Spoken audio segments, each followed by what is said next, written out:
The airplane cabin hummed with the low drone of the engines as passengers settled into their seats.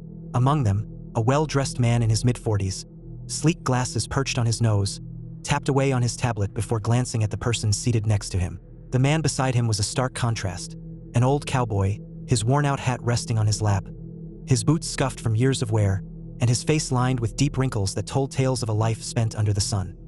The atheist, ever the conversationalist, leaned in slightly and said, "Do you want to talk? Flights always seem to go by quicker when you strike up a conversation with your seatmate." The cowboy, who had just cracked open a thick, well-worn book, peered over the rim of his reading glasses and replied, "Well, that depends. What did you want to talk about?" A smug smile curled on the atheist's lips. "Oh, I don't know, how about why there is no God, no heaven or hell, and no life after death? That sort of thing." He sat back, arms crossed, awaiting what he believed would be a feeble response.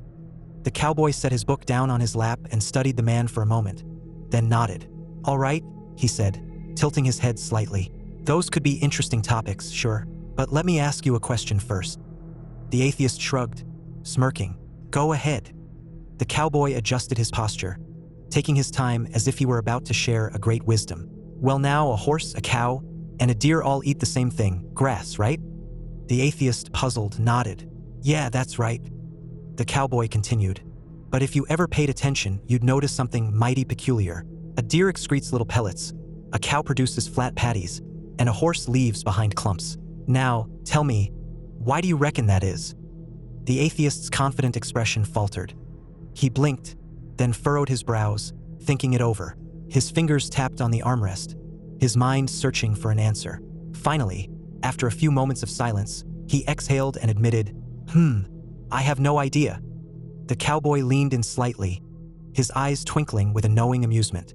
"Son, if you don't know shit, how do you expect to have an intelligent conversation about God, heaven, hell, or the afterlife?" A few nearby passengers chuckled, while the atheist, caught off guard, could do nothing but sit back, speechless. The cowboy smiled, tipped his hat slightly, and returned to his book, leaving his seatmate to ponder the unexpected lesson in humility.